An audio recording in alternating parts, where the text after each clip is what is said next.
আসসালামু আলাইকুম প্রিয় ছাত্রছাত্রীবৃন্দ। বিশ্বব্যাপী মহামারী করোনার কারণে শিক্ষার অপরিণীয় ক্ষতি আছে। কিছুটা ক্ষতি পোষানোর জন্য আজকে অনলাইন ক্লাসে আসলাম। আজকে আমি তোমাদের অষ্টম শ্রেণীর বাংলা প্রথম পত্র নেব। বাংলা প্রথম পত্র যারা লাইভে আছো বই নিয়ে বসলে ভালো হয়, যেহেতু এখানে কিছু অপরিচিত শব্দ আছে। এই অপরিচিত শব্দের সাথে আমরা যদি পরিচিত হই তাহলে গল্পটা আমাদের কাছে সহজ হয়ে যাবে। সাথে খাতা কলম নিয়েও বসতে হবে, কারণ এখানে কিছু অপরিচিত শব্দ আছে যেগুলো আমাদের লিখে পরে করতে হবে। আমরা আজকে মঙ্গল পথে লেখক বিপ্রদাস বড়ুয়া। এখানে প্রথমত খেয়াল করতে হবে দাসে তালবস্য হবে, দাসে দন্তস্য হবে না। যদি আমরা শুরুতেই লেখকের নাম ভুল করি তাহলে আমাদের কাঙ্ক্ষিত নাম্বার হবে না। এখানে দাস, বিপ্র দাস,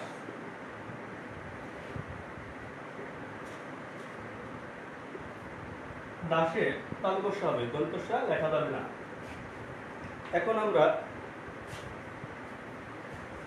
লেখক সম্পর্কে কিছু জানব।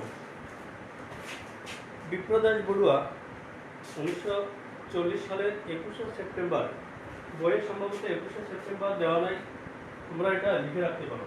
1940 সালের 21শে সেপ্টেম্বর চট্টগ্রামের ইসামতি গ্রামে জন্মগ্রহণ করেন।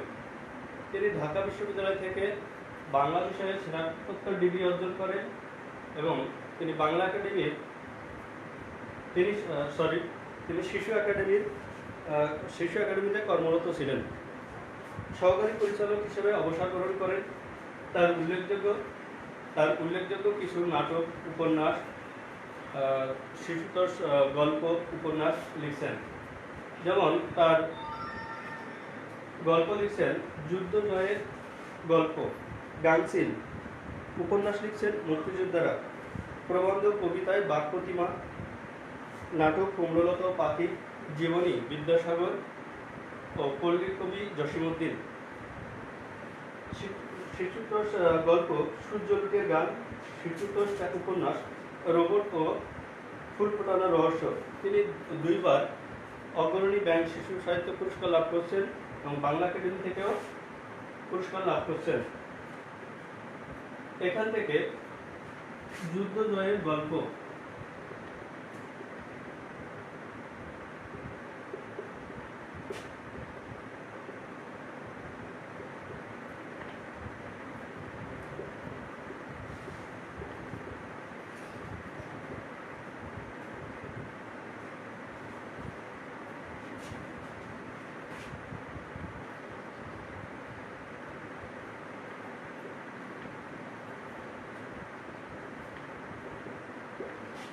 এই তিনটা আমাদের মনে রাখতে হবে, এখান থেকে এগুলো ইম্পর্টেন্ট।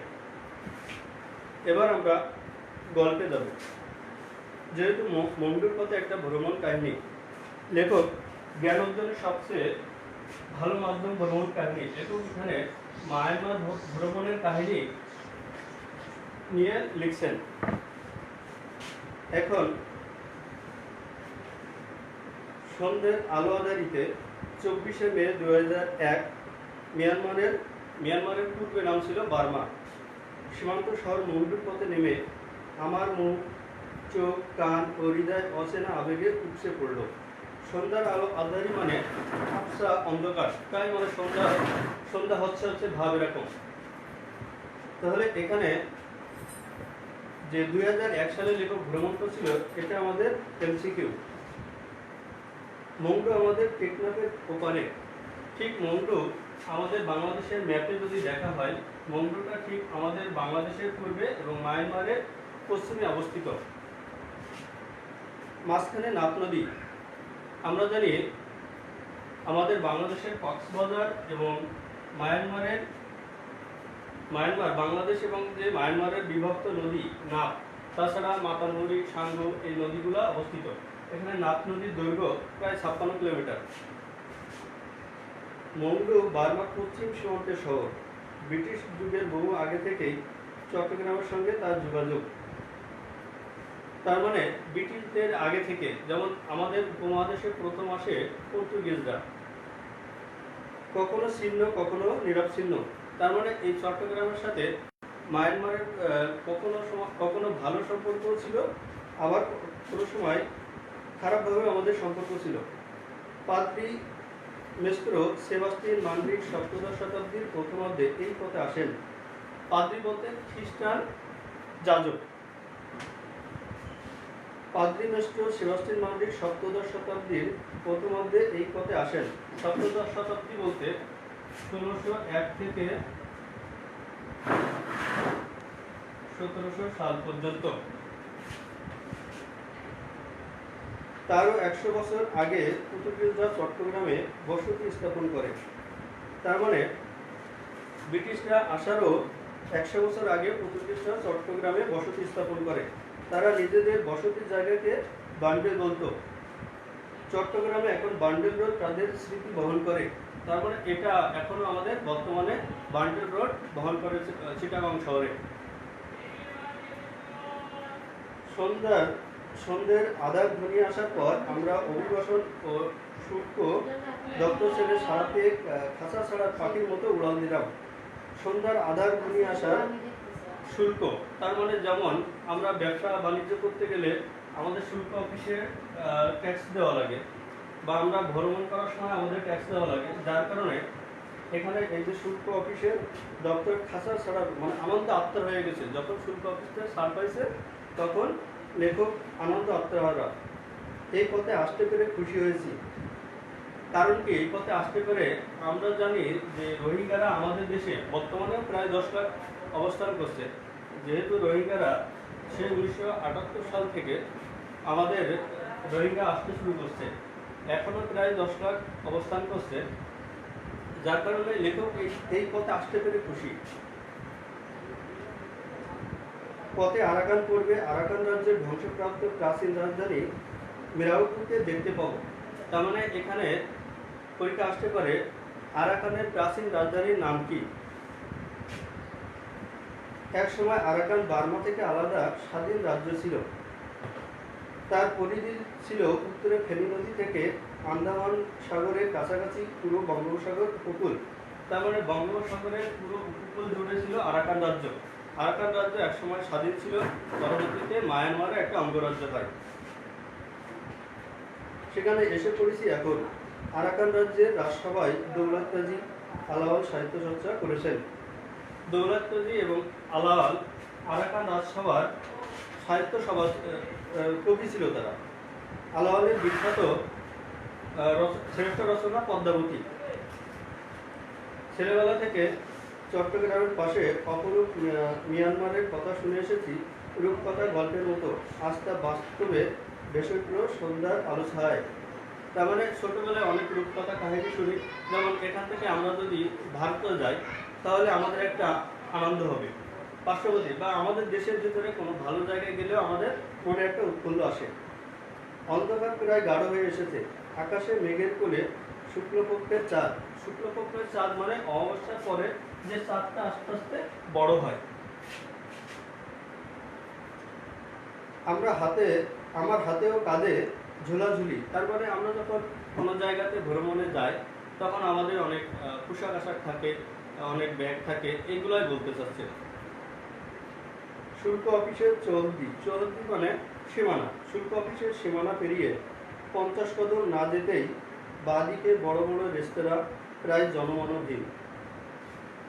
ডান দিকে মোড় ঢুকতে দেখি এক মিয়ানমার কুমারী পানীয়ের পর্সা নিয়ে বসেছে। পানীয়ের পর্সা বলতে এখানে যে ফলের রস বা আমরা যে সব ড্রিঙ্ক করি এইগুলোর কথা বলা হচ্ছে। একেবারেই ঝুপড়ি দোকান। ঝুপড়ি মানে আমাদের যে ছোট ছোট দোকান, টুঙ্গা মতো দোকান, এগুলোই বোঝাতে চাচ্ছে। কুমারীর দোকানের পাশে আরেকটি সেরকম দোকান। তারপর সামনে রয়েছে বাড়িঘর ও দোকান। পথে নেমে পড়েছে তরুণ তরুণী, মেয়ে পুরুষ। মানে আরাকান রাজ্যে সব মেয়েরা স্বাবলম্বী, স্বাধীনভাবে চলাফেরা করে। পথে পথে মিয়ানমারের রঙ্গিলা যুবতী তরুণীরা কলহাস্যে মুখর। কলহাস্য মানে সবসময় হাসি হাসি মুখ থাকে।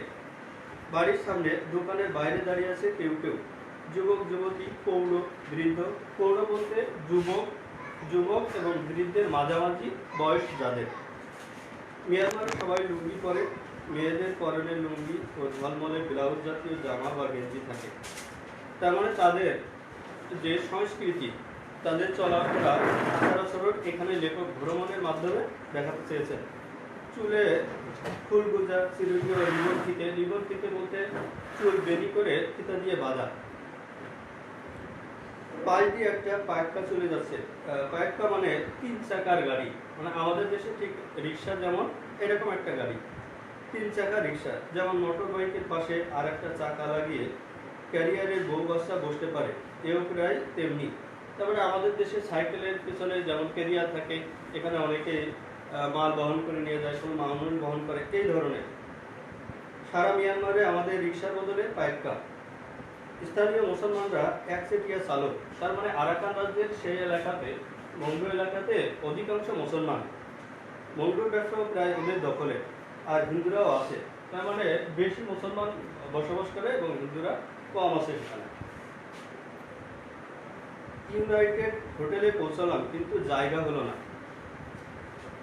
ইউনাইটেড হোটেল ওই এলাকার মধ্যে সবচেয়ে ভালো হোটেল, কিন্তু সেখানে লেখক জায়গা পায়নি।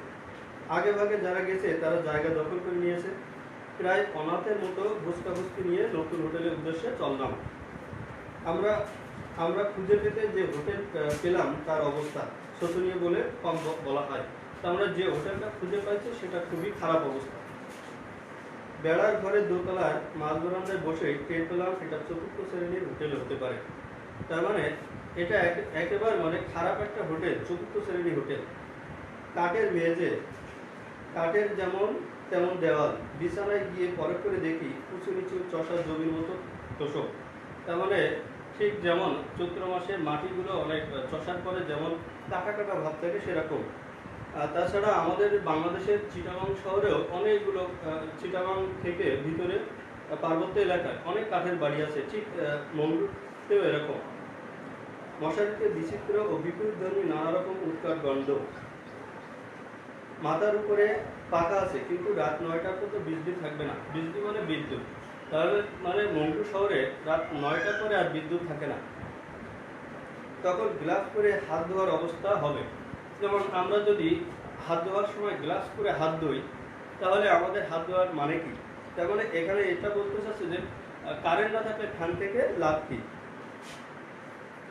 পরে মনে পড়লো ফ্যান থাকলেই বা কি, আমার তো রাতে ফ্যান সহ্য হয় না, বাতিও থাকবে না রাতে। তার মানে অনেকে রাতে ঠান্ডা লাগে, যার কারণে অনেকে ফ্যান অফ করে রাতে ঘুমায়। আমাদেরও অনেক এরকম আছে। এই জন্য লেখক বলতে চাচ্ছে যে কারেন্ট থেকেও লাভ কি, আমার তো রাতে ফ্যান সহ্য হয় না। মাঝবয়সী সুন্দরী এক রমণী আমাদের প্রায় টেনে নিয়ে গেল তার রয়্যাল রেস্তোরাঁয়। রয়্যাল রেস্তোরাঁ বলতে রাজকীয় রেস্তোরাঁ না, এখানে রয়্যাল রেস্তোরাঁ বলতে সেই এলাকার মধ্যে সবচেয়ে ভালো একটা রেস্তোরাঁ। ইউনাইটেড হোটেলে যারা উঠেছে তারা নাকি ওদিকে এক মুসলিম রেস্তোরাঁয় খেয়ে নিচ্ছে। রয়্যাল রেস্তোরাঁ মন্দ নয়, সুন্দর ঝকঝকে টেবিল টুল, বাসন কোসন ভদ্র। ভাতের দোকান বলেই উঁচু টেবিল ও প্লাস্টিকের টুল, সম্ভবত চীন থেকে আমদানি ওই টুল। মানে রয়্যাল রেস্তোরাঁয় যে টুলগুলো আছে সেগুলো চীন থেকে আমদানি। সাধারণ বর্মী রেস্তোরাঁয় নিচু টেবিল ও টুল থাকে। রেস্তোরাঁয় রাখাইন মালকিনের বয়স প্রথমে বুঝতে পারেনি। মালকিন বলতে মালিকের স্ত্রী অথবা মহিলা মালিক। বলে কি ওর বড় ছেলে কলেজে পড়ে। তার মানে অনেকে দেখতে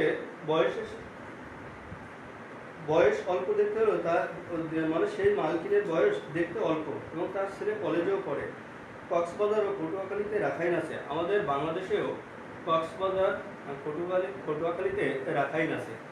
আমরা আমাদের দেশের লেখক এখানে চিটাগং শহরে বাস করেও তারই যে জেলায় যে রাখাইন বসবাস করে তিনি তাদের সংস্কৃতি সম্পর্কে জানে না, অথচ মঙ্গিত যে তিনি আরাকানে যে রাখাইনরা বসবাস করে তাদের সংস্কৃতি দেখছে, এবং তার যে খাওয়ার বর্ণনা। সাধারণ বর্মী রেস্তোরাঁ নিচু টেবিলের টুল থাকে। রেস্তোরাঁ রাখাইনের মালিকের বয়স প্রথমে বুঝতে পারেনি। বলে কি ওর বড় ছেলে কলেজে পড়ে। কক্সবাজার পটুয়াখালীতে রাখাইন আছে। এখন বুঝতে পারলে আমাদের দেশে রাখাইনদের কত কম জানি, তাদের খাদ্যাভ্যাস, আচার আচরণ, ভাষা সংস্কৃতি সম্পর্কে প্রায় কিছুই জানি না। তাহলে কি করে দেশের সব মানুষের সঙ্গে আমার সখ্য নিবিড় হবে? তার মানে আমরা আমাদের দেশের মানুষের সংস্কৃতি সম্পর্কে জানি না, আচার আচরণ সম্পর্কে জানি না, অথচ আমরা মংডুতে যেয়ে তাদের রাখাইনদের আচার আচরণ সংস্কৃতি সম্পর্কে জানতে গেছি। রান্নাঘর থেকে ছুটে এলো একটি মেয়ে, লুঙ্গি এবং কোমর ঢাকা ব্লাউজ পরেছে। ওর নাম ঝর্ণা।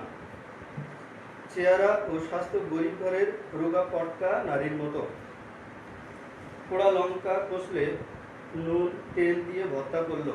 তার মানে পোড়া লঙ্কা দিয়ে আমাদের চিটাগাংয়ে যারা রাখাইন আছে তারাও এই যে ঠিক এই যে মংডুতে আরাকানদের মতোই তাদের সংস্কৃতি। একটা প্লেটে তার সঙ্গে দিল কচি লেবু পাতা। বাহ, খাস চট্টগ্রামের খাবার। আসলে এদের থেকে চট্টগ্রামের বড়ুয়ারা এই খাবার নিয়েছে। চাকমা মারমারা ধানি লঙ্কা, ধানি বলতে ধানের মতো ছোট ছোট লঙ্কা, পুড়ে নুন ও পেঁয়াজ দিয়ে ভর্তা করে। পোড়া বা সেদ্ধ ধানি লঙ্কা কুচজায় মানে পিষে পিষে পিষে ফেলা, পিষে ভর্তা করা, মাটির হামানদিস্তায় পিষে নেয়। একটা রাত কেটে গেল অখ্যাত বা কুশ্রী হোটেলে। 25শে মে দ্বিতীয় দিন, তার মানে 24শে মে লেখক দিছে এবং 25শে মে দ্বিতীয় দিন।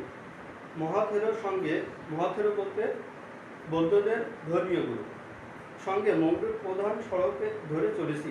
বাজার, দুপাশে বাড়ি, বাড়ির নিচে দোকান। তার মানে আমাদের যেমন বড় বড় বিল্ডিং নিচে দোকান এমন না, ওদের ছোট ছোট বাড়ি আবার নিচে দোকানও আছে। ভেতরে বাড়িগুলো সেগুন কাঠের থাম বা পাকা থামের উপর। গত রাতে বৃষ্টি হয়েছিল, ভেজা পথ। তার মানে এখানে আসতে পারে কত তারিখে বৃষ্টি হয়েছিল? 24শে মে। গাছপালার পাতা চকচক করছে ধাতব নতুন টাকার মতো। তার মানে ধাতব নতুন টাকা যদি রোদে রাখা হয় তাহলে সেটা চকচক দেখা যায়, বা বৃষ্টির পরেও চকচক করে। বৃষ্টির শিরীষ, আম কাঁঠাল কৃষ্ণচূড়া সবই আমাদের মতো। তার মানে বৃষ্টি শিরীষ গাছ আমাদের দেশে কড়ই গাছ বলি আমরা। পদায়ুকের পাতা লকলক করছে। পদায়ুক হচ্ছে মিয়ানমারের জাতীয় ফুল। পদায়ুকের সোনা রং ফুল ফোটার এটি সময়। মিয়ানমারে ওদের নাম সেন্না। মিয়ানমারে ওদের নাম সেন্না। তার মানে পদায়ুকের অপার নাম কি? পদায়ুকের অপার নাম সেন্না। মংডুর কিছু গাছ ব্রিটিশ আমলের, ওদের বয়স শতাব্দী বা তারও বেশি। বৃষ্টি শিরীষ, তেঁতুল এবং একটু কম বয়সী নারকেল গাছ আছে। তার মানে নারকেল গাছ আমাদের দেশেও যেমন নারকেল গাছ আছে, ওই দেশেও অনেক গাছের রোডের ধারে ধারে অনেক নারকেল গাছ আছে। আগে কাঠগোলাপ ও সোনালু।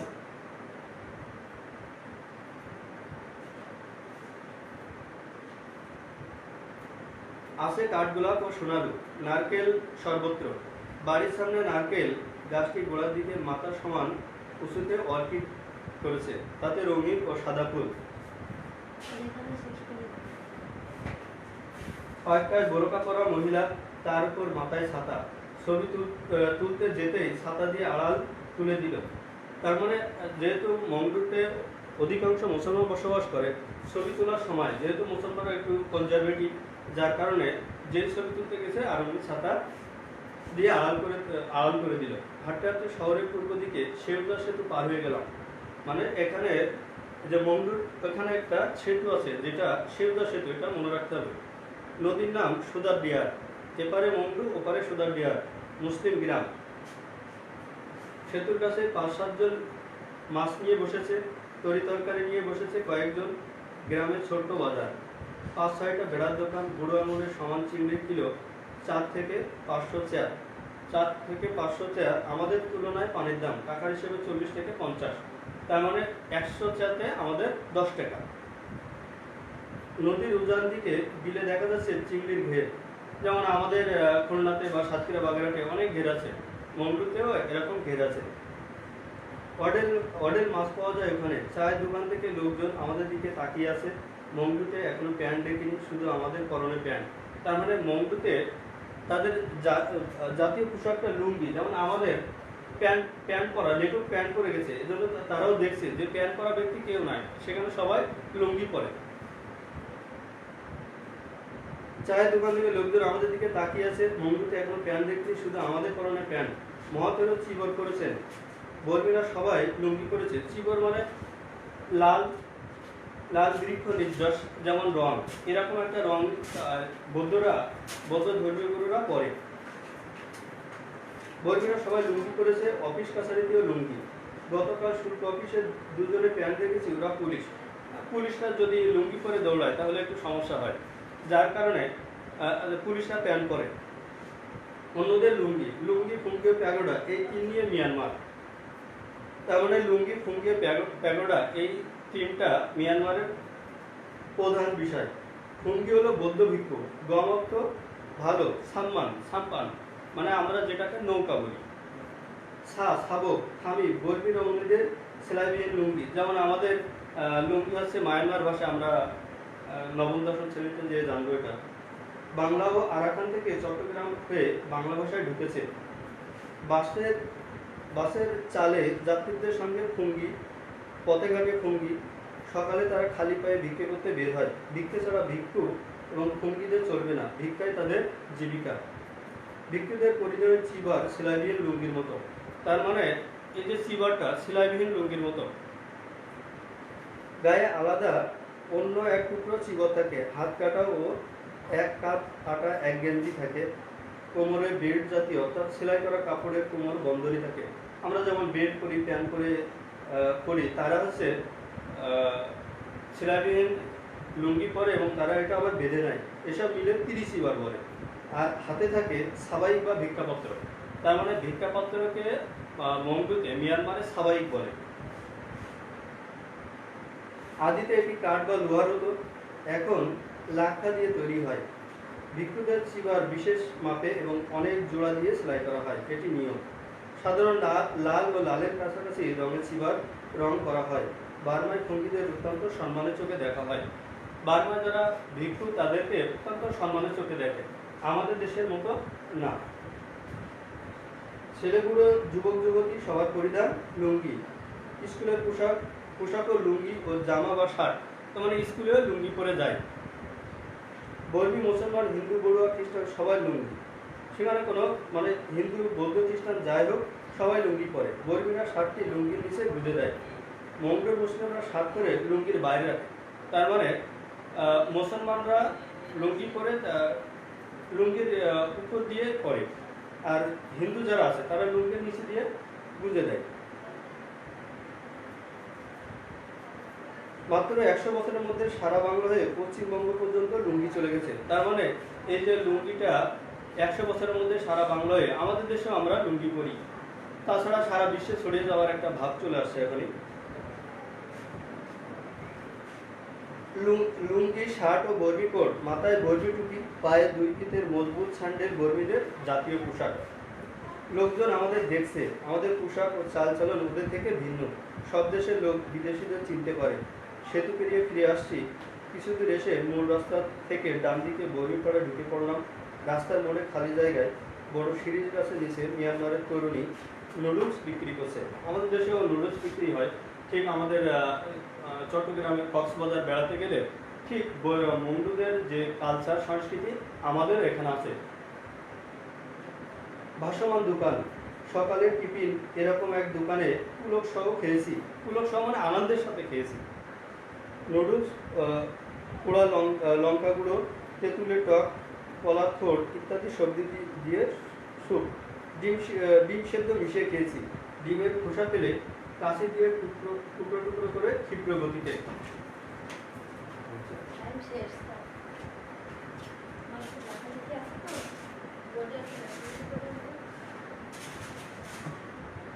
তোমরা এই অধ্যায়টা, যেহেতু ক্লাস টাইম শেষ, তাহলে তোমরা এই অধ্যায়টা কয়েকবার পড়বে। এখান থেকে জ্ঞানমূলক, অনুধাবনমূলক, প্রয়োগমূলক এবং উচ্চতর দক্ষতা, লেখকের জন্মমৃত্যুর সাথে প্রয়োগমূলক এবং উচ্চতর দক্ষতায় তুলে ধরবে।